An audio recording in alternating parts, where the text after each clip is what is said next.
under there. Like. It's not out, it's all right, I won't fall off the stage.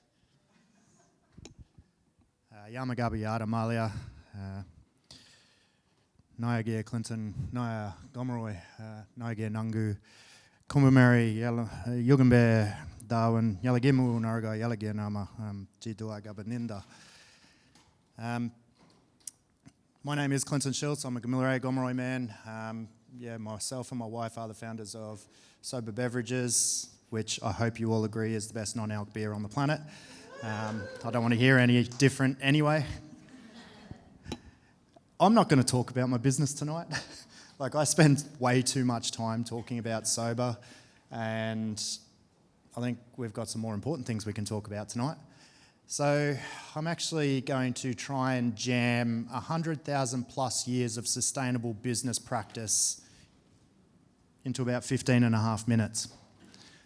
So we'll see how we go with that. I will frame this with, I'm not here to make anybody feel good. I am here to try and tell some hard truths about ways that we know have been sustainable and have worked, particularly in doing business in ways that is good for self, other and place across a millennium, across what we'd recognise as Burugul, so across our dreaming. So Burugul, it seems like a simple word to the dreaming, you'll hear that all the time, the dreaming. And it makes people think that it's just something we do when we're asleep. Rather than understanding that Burugul is actually, for me as Gamilaroi man, Burugul is actually about understanding that forever narrative of humanity and everything else that we're connected to on this planet and intergalactically. And understanding that there is no such thing as past, present and future, that it's all an intertwined loop. For instance, now can only happen. The perception you have of now is based on your perception of what has happened. And you have a choice in that. You have a choice to take a positive from things that have happened in the past that will influence what is existing in your now and then will help shape the future. Just the same as quite often we look at the negatives that have happened which get us stuck on certain things in the now and then have that same influence moving forward. So past, present, now, and future are all actually intertwined, and they all actually exist in this web of space and time continuum, interdimensional. So as Aboriginal and Torres Strait Islander peoples, particularly Aboriginal peoples, and I can only speak from a Gamilaroi's perspective, we've understand what science is just figuring out now since the beginning of time. Gamilaroi, for me, before the big light, but not just before the big light in here is the more complex reasoning for that. We moved from something into what we are now, and that largely came through consciousness, which we were fortunate enough to receive. So if you consider the word itself, for whom I mob are, Gamilaroi, Gamil means no or not, Array means having. We're the people that recognise we came from not having consciousness, not having any material possession, not having any connection. And we were fortunate enough to receive all of that.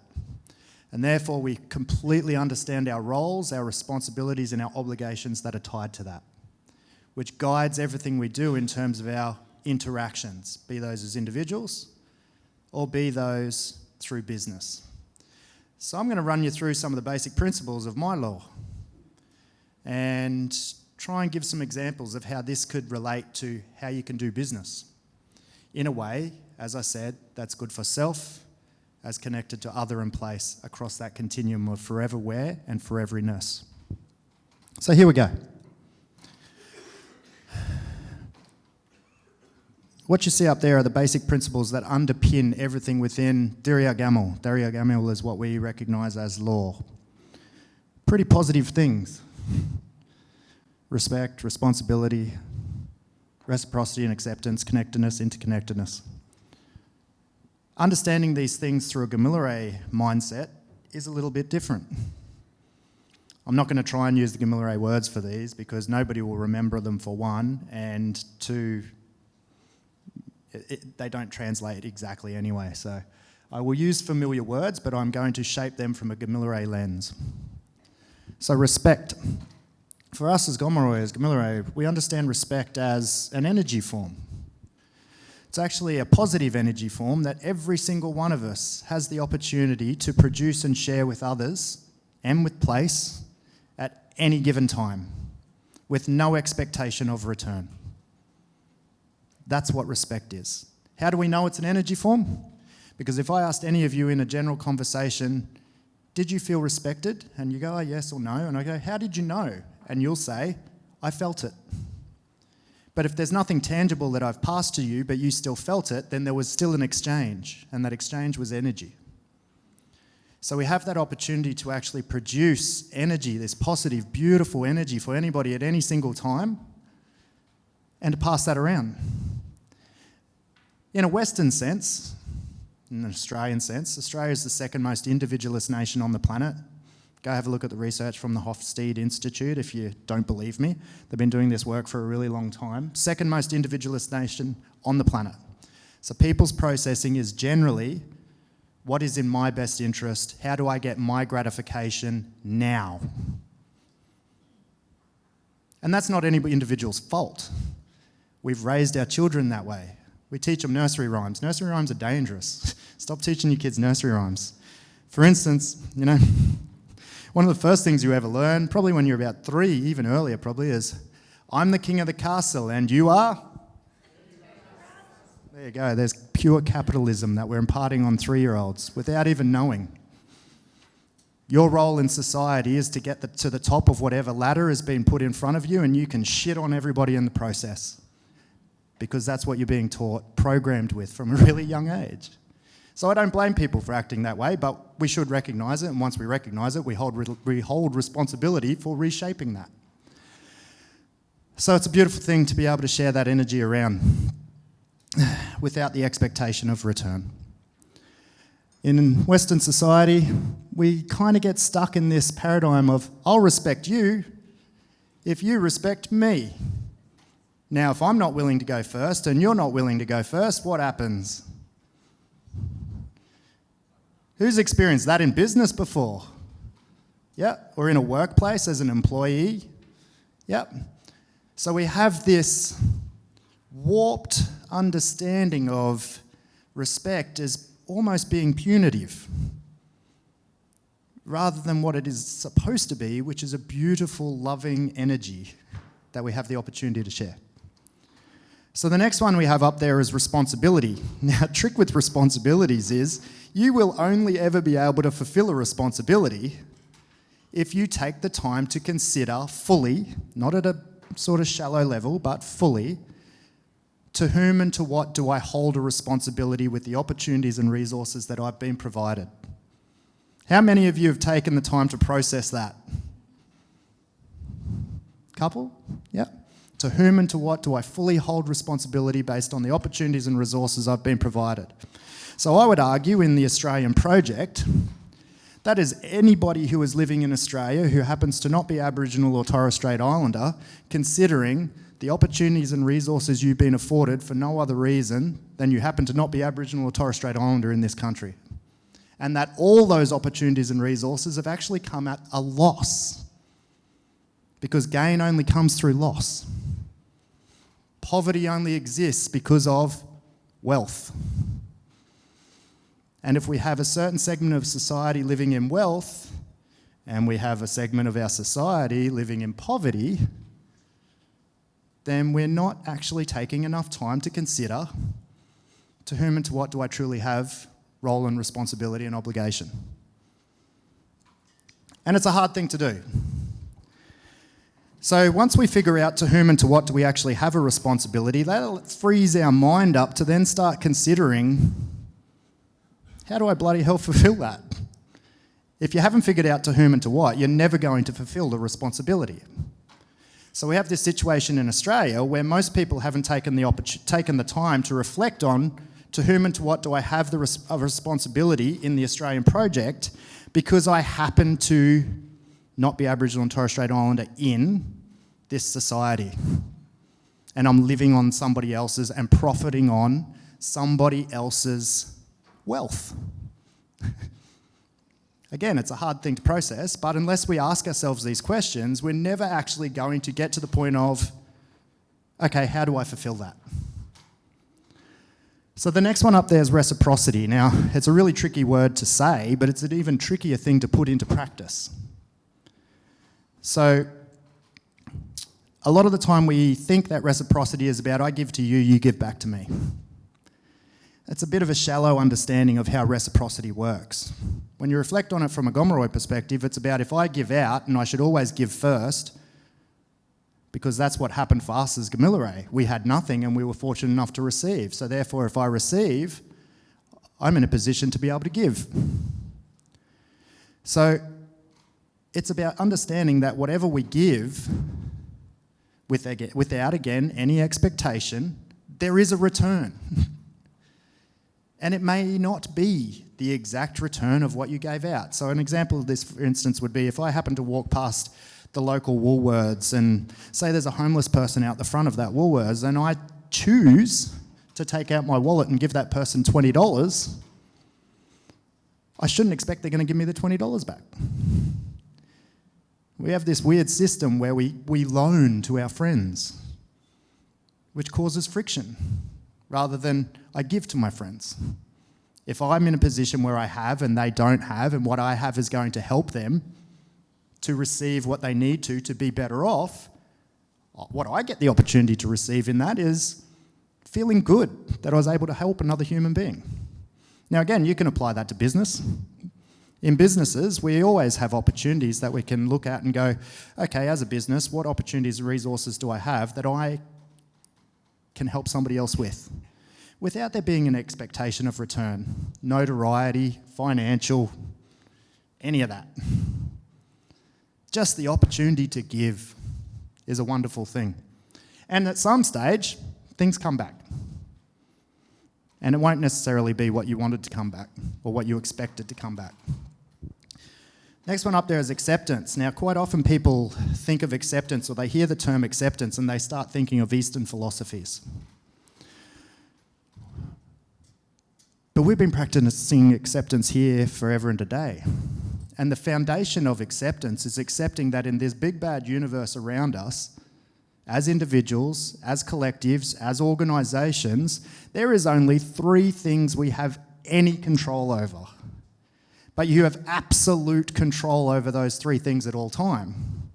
And they are what you say, what you think, and what you do. Now, I can guarantee you, if you just focus your attentions on what you actually control, what you say, what you think, what you do, and focus less attention on the rest that is completely out of your control, and pumping as much positivity into those things as possible, good things will happen. What we do in Western societies quite often is we shy away from our responsibility for what we say, think and do through what we recognise as poison cousins. Poison cousins are things we cannot have a relationship with in my law. And the poison cousins of acceptance and responsibility and ownership are blame and excuse. So in my society, there is no such thing as blame and excuse because they can't exist, they can't coexist with ownership, responsibility and acceptance. If I created it through what I say, think and do, then I created it and I own it. Now, we're fortunate enough for many of us who have the opportunity to go through our law processes that we are left with certain marks that remind us day in, day out of what we've had the opportunity to learn. So we can't escape that. I know exactly what I've had the opportunity to learn. Everybody that sees me knows exactly what I've had the opportunity to learn. So I'm held accountable at all times, which is a great check-in mechanism.